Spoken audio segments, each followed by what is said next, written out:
Let's talk about this peculiar idea of being nice to women. It's a concept that sounds virtuous on the surface, civil, kind, courteous, but there's a subtle trap lurking beneath it. You see, nice is not the same as good, and certainly not the same as strong.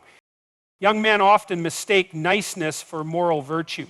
They think that if they're agreeable, always accommodating, never causing discomfort, never saying no, then somehow they'll be rewarded with affection, approval, or relationship.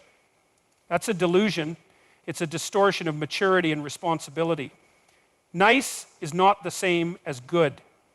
To believe otherwise is one of the most dangerous illusions modern men face. Niceness is not a virtue. Niceness is a strategy, often unconscious, used to avoid confrontation, secure approval, and bypass the difficult work of building real character.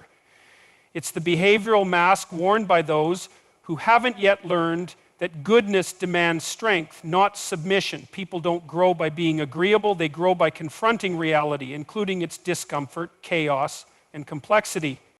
When you make it your aim to be nice, you adopt the posture of someone who seeks safety through compliance. You become passive, malleable, and predictable. But real virtue, the kind rooted in depth, demands the capacity to stand up, not just to others, but to yourself. To be good, you must first be dangerous, and then you must learn how to control it. A man who has no capacity for threat is not virtuous. He's harmless. And harmlessness is not a virtue. It's weakness masquerading as kindness. Nice people often lie. They lie by omission, by silence, by pretending. They withhold truth to preserve appearances. But truth is the foundation of all moral growth. Without it, you're not building relationships, you're building illusions.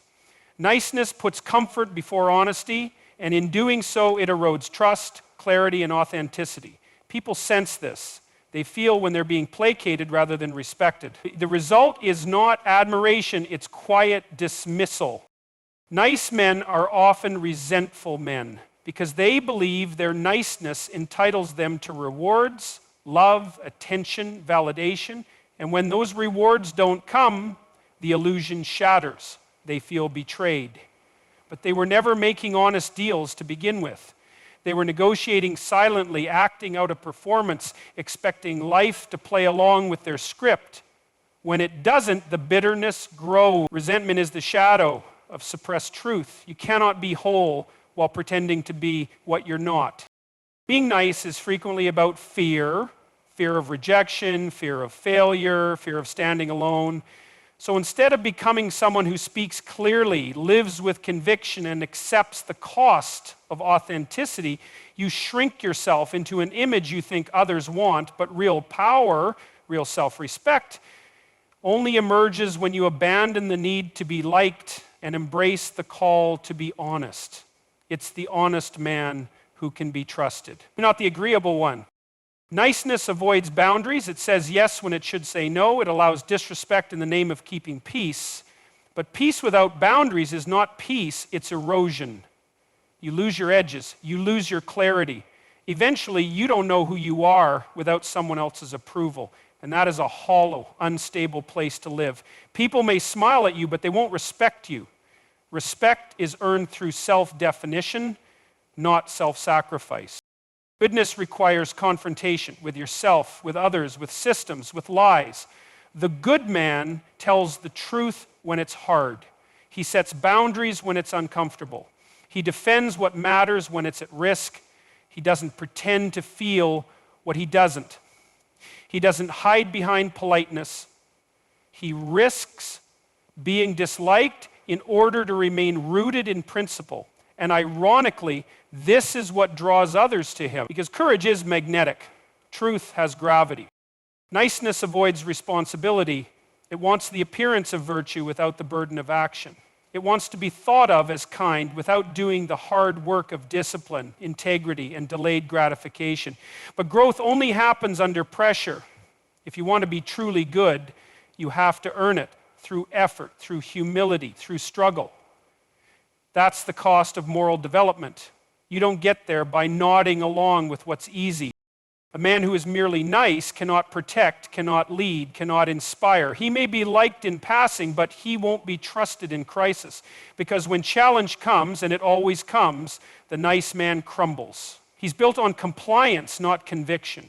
But the man who has developed himself through discipline and courage, that man becomes a pillar. Others can lean on him, not because he's soft, but because he's solid. Niceness is not the antidote to aggression. Controlled strength is. We admire those who can hold their power in reserve, who have learned to channel their energy into constructive, creative, or courageous action. But that strength has to be earned. It doesn't come from trying to be liked. It comes from wrestling with chaos and coming out stronger. It comes from taking responsibility even when you're afraid, especially when you're afraid. There's a difference between being harmless and being disciplined. Harmlessness is a state of powerlessness. Discipline is power under control. The world doesn't need more harmless men.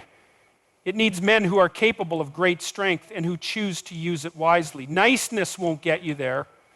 Discipline will. Vision will. The willingness to be honest and act accordingly, that will. Every time you say yes when you mean no, you teach yourself to be small. Every time you smile to avoid confrontation, you trade long-term respect for short-term comfort. Every time you silence your voice to avoid discomfort, you betray your own development. And that betrayal builds layer by layer until one day you don't recognize the man in the mirror. He's agreeable, yes, but he's also empty. Growth demands friction. You have to be willing to step into tension, to tolerate disapproval, to challenge and be challenged. That's where strength is forged. That's where character is tested. Niceness avoids that arena. It stands on the sidelines, hoping virtue can be earned through pleasantness. But nothing meaningful is built without resistance. You want to be a man who can carry weight, then stop avoiding the heavy things. People follow those who walk with direction, not those who bend in every breeze. If you want to lead, to influence, to matter, you have to stand for something. That requires clarity, which demands the courage to speak your mind and the humility to revise your views. Niceness rarely makes that journey. It's too afraid of conflict to step into truth. So stop confusing niceness with moral worth. They are not the same. One is a social strategy, the other is a personal commitment. The first is about being liked, the second is about being right with yourself. If you want to grow as a man, as a human, pursue goodness with strength, not safety. Don't shrink to please others. Stand up to become someone worth respecting. Niceness is often cowardice dressed in polite. You say the pleasant thing not because it's right, but because you're afraid of what happens if you speak the truth. That fear controls you. It owns your backbone. It silences your voice. It castrates your identity. And every time you submit to that fear, you bury who you really are. You trade honesty for harmony and then wonder why you feel hollow inside. You become invisible to yourself. You're not a man when you only act in ways that keep you liked. You're a mirror reflecting back what others want, not a person rooted in principle. Pleasing everyone is a recipe for becoming no one. You dissolve into the expectations of others and call it goodness. That's not virtue. That's self-erasure. People don't respect you because you never risk anything. You don't challenge. You don't push back. You agree even when you disagree. You smile when you want to scream. You stay silent when your soul begs to speak. You pretend to be calm while you rot with unspoken frustration. You think patience is a virtue, but what you call patience is often avoidance.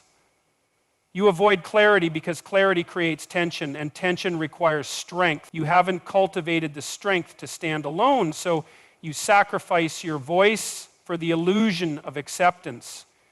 But they don't accept you, they accept your performance. They accept the watered-down version of you that you give them because you're too afraid to show them who you actually are. Goodness demands integrity. Niceness demands obedience. Goodness comes from choosing what's right, even when it's unpopular. Niceness comes from choosing what's comfortable, even when it's wrong. And deep down, you know it. You feel the guilt every time you betray your own judgment. You feel the resentment when you let others cross boundaries you never dared to set. You feel the shame when you laugh at jokes you hate, agree with decisions you oppose, tolerate behaviors you despise. You think keeping the peace is noble, but peace without truth is decay. You are decaying, slowly, quietly, but undeniably. Every man must choose between comfort and growth. Niceness is comfort. It's the path of least resistance. It's where weak men go to die quietly while pretending they're moral. Growth is painful. It forces confrontation. It requires risk. It means losing people who only liked your silence, but it's real. And the real world rewards truth far more than it rewards pleasantness. Nice men finish last, not because the world is cruel, but because nice men are forgettable, replaceable, inauthentic. They lack presence because they lack self-possession. They give everything to everyone and leave nothing for themselves. You think you're being kind when you let others walk over you, but you're enabling abuse. You think you're generous when you say yes to everything, but you're betraying your priorities. You think you're humble when you stay quiet, but you're robbing the world of your insight. You don't get to call it virtue just because it looks polite on the surface. A man who has no boundaries is not generous, he's weak. A man who never speaks up is not wise, he's afraid. A man who cannot say no is not kind, he's lost. There is no strength in endless surrender. There is no wisdom in silence born from fear. If your sense of self is built on being agreeable, your identity is paper thin. The wind of disapproval will rip it to shreds. You have no roots if you grow only toward the sun. Sometimes you must grow in darkness. You must say what others won't, do what others fear, hold the line when others fold. That's where real men are forged, in fire, not in comfort, not in politeness, in fire. Every time you suppress yourself for the sake of being liked, you abandon your potential. You stunt your growth, you neuter your will, you give up your mission. And the world doesn't need more agreeable men. It needs men who can carry the weight of truth without flinching. The pursuit of approval is a prison, and every time you choose niceness over truth, you reinforce the bars. You might be praised, you might be smiled at, but inside you know the truth. You know you're playing small, you know you're acting, you know you're not standing where you should. And that knowing festers, it becomes a wound. It leaks bitterness into every corner of your life. You hate the people, you pretend to plead, you resent the situations you say yes to. You curse the quiet man in the mirror who let it all happen. And there is no honor in being spineless. There is no respect for the man who cannot assert himself. There is no reward for endless niceness, only exhaustion. You think you're earning points with the world, but you're actually disappearing into it, fading, shrinking, dimming your light so others won't be uncomfortable. But no one respects a dim light. They walk past it. They ignore it. They forget it. If you want to matter, you must burn. That means learning to stand alone. That means learning to speak truth that might cost you.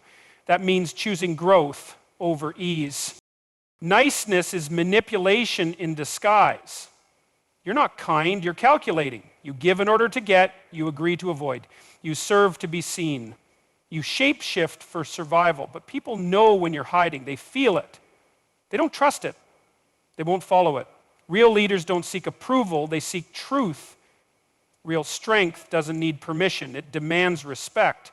If you're only ever soft, you will never be seen as safe. You'll be seen as weak. There is a difference. People follow those who can protect, those who can guide, those who can correct, not those who just smile and nod. You don't need to be liked by everyone. You need to be respected by the right people. You don't need to be invited everywhere. You need to be rooted where you stand. You don't need to bend to every opinion. You need to hold your line with clarity. The man who tries to be everything to everyone becomes nothing to himself. He dissolves. And when it finally falls apart, when he's alone, burned out, empty, he won't even know who to blame because it was him. It was always him. Choosing to appease instead of grow. Choosing comfort instead of courage. Choosing niceness instead of goodness. So stop chasing the hollow prize of being liked. Stop dressing fear up as virtue. Stop mistaking your silence for strength. Being nice will not save you. It will not make you a man of value. It will not earn you love that lasts or respect that matters. Niceness is the mask that keeps you small. Tear it off. Stand in what is true, even when it costs you. Speak what must be said, especially when your voice shakes. Draw your line, hold your ground, and become someone worthy of carrying weight in a world desperate for strength. Be good, not soft, not safe, but good, in the way only someone who has chosen discipline, truth, and responsibility can be. That's the kind of man the world needs. That's the kind of man you were meant to be.